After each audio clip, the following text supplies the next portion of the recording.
Hey, what's happening, guys? Welcome. Today we'll talk about Spider-Man 3 deleted scenes, some Spider-Man 3 behind the scenes pictures, and of course, finally, we will share the petition regarding Spider-Man 3.1, the release of Spider-Man 3 with all the deleted scenes. We still haven't seen them, and there are plenty of them, actually. And I'm joined by Mark. Hi, Mark. Hello. And of course, later on, we will be joined by the creator of this petition, Henry. What we've got here is the deleted scenes, special thanks to Daily Bugle, Spidey.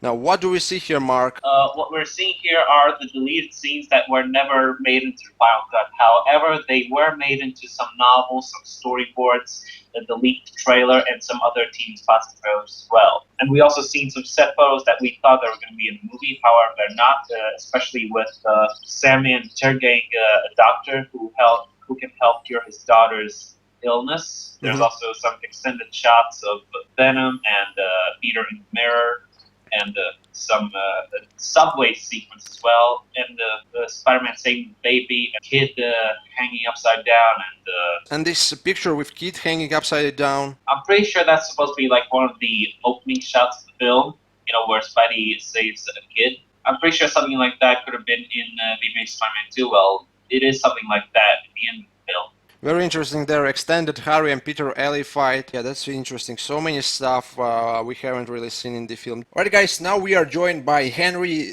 the author of the article, the creator of this petition, Spider-Man 3.1. Hello, Henry. Hello, how you doing? Could you tell us what this petition is all about? Okay, well, it's a bit of an old petition to be honest. I thought I've been a long-time Spider-Man fan, and it's been about 7 years now, isn't it, since the third Spider-Man film? And over that time, there's been a lot of deleted footage surfaced via pictures and information. There's the novelization that has a lot of extra scenes in it. I thought, to be honest, I sat around moaning online for a long time. I thought it's time to try and do something proactive to try and get something done for the fans. Are you aware of this person, Daily Bugle Spidey? I am indeed, yeah. He has some great material there. Yeah, he has a great, the folder, the photo folder. Yeah. And we've got some questions, me and Mark. We don't know what some of these scenes are. Could you tell us what do we see here? Some deleted scenes. There's a kid hanging upside down and everything else there. I believe I know what most of these things are.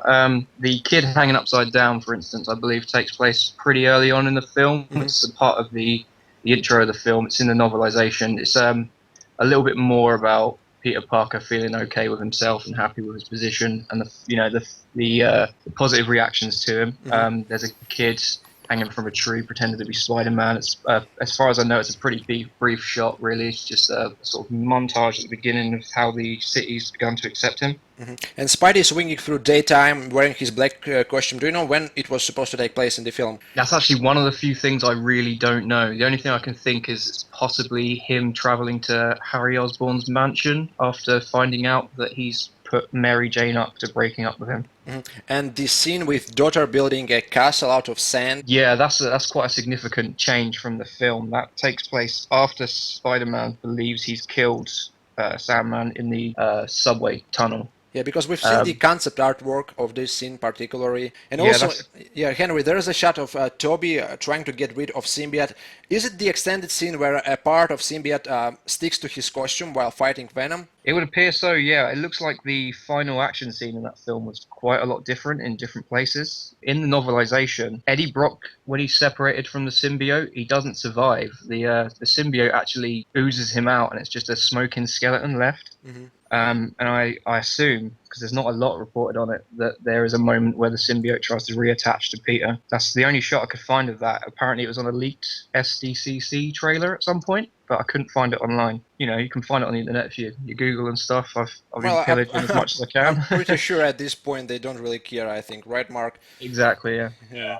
And there is a shot of, I believe it's Peter Parker on the graveyard. We've seen this scene, no? Yeah, a few of the pictures on the Daily Bugle Spidey thing look like just sort of alternate shots and things, just faces that you may not have seen, some slightly different compositions of shots. They all look like they're just Harry Osborn's funeral. The black suit ones are particularly interesting because I genuinely don't know where they would have fit in the film. They're not written about very much in the novelization. A lot of these scenes are quite well detailed in that. That one is not. And there's a scene with Sandman attacking Spidey. The mace, the sort of mace hand, Yeah, that's yeah. from a scene at the construction site finale where Penny, his daughter, originally turns up to help him stand down. She actually intervenes at the end of the film and convinces him to stop attacking Spider-Man. That was in the novelization. Yeah, I think that should be seen instead of just with Marco just forgiving Spidey. because the main theme, as you mentioned on your article, is actually the forgiveness. Yeah, pretty much. She intervenes. She sort of convinces him that it's not worth doing all this criminal activity to save her. I think she sort of implies to him that it's a lost cause anyway. It's quite a downbeat ending. I think that might be one of the reasons why it was cut.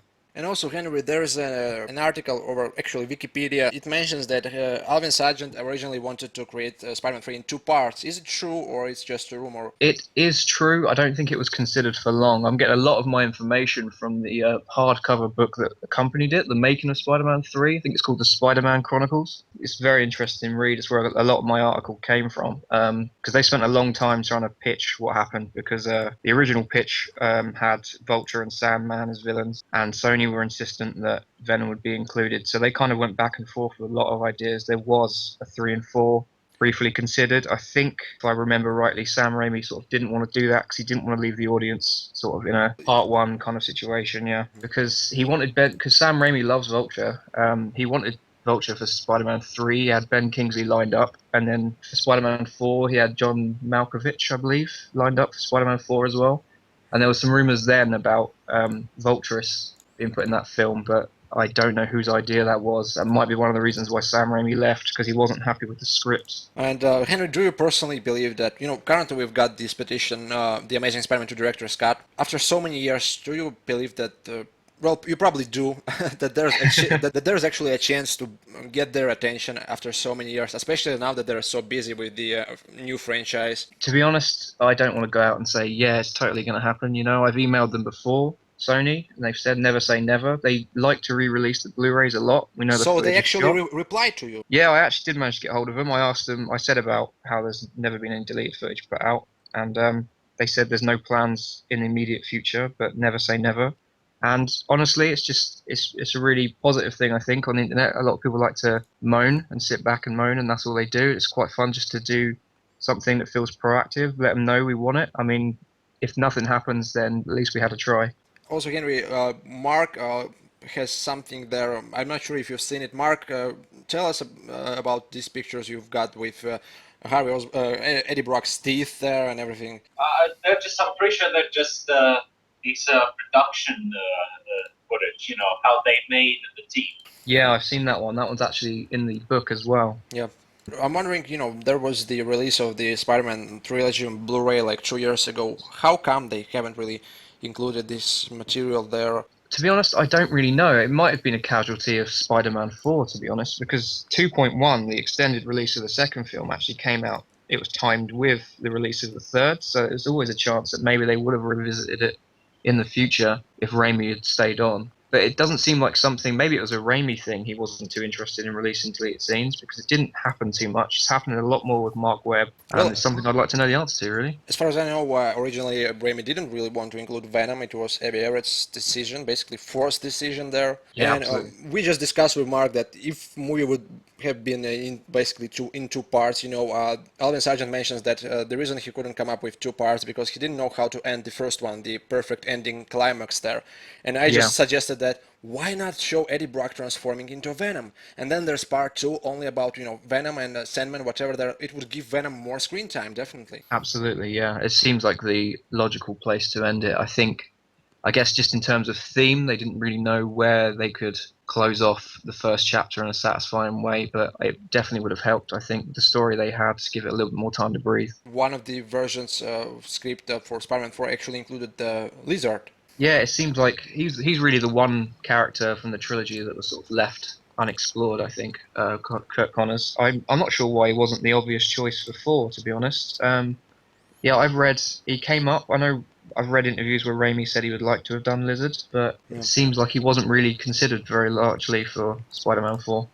Let's share this petition right there. As you just found out, guys, we've got so much stuff there, so many deleted scenes, and of course we want to see it. Perhaps they would make film somehow better, or it's just something really want to see. The petition requires 5,000 signatures. Currently it has 167, and hopefully all of you guys can share it on Twitter or Facebook. Share it with your friends. I will make sure to share it. And Henry mentioned that he got a response from Sony Pictures, right? Yeah, I did. Never say never. So there is a slight chance that maybe this petition will bring us Spider-Man 3.1.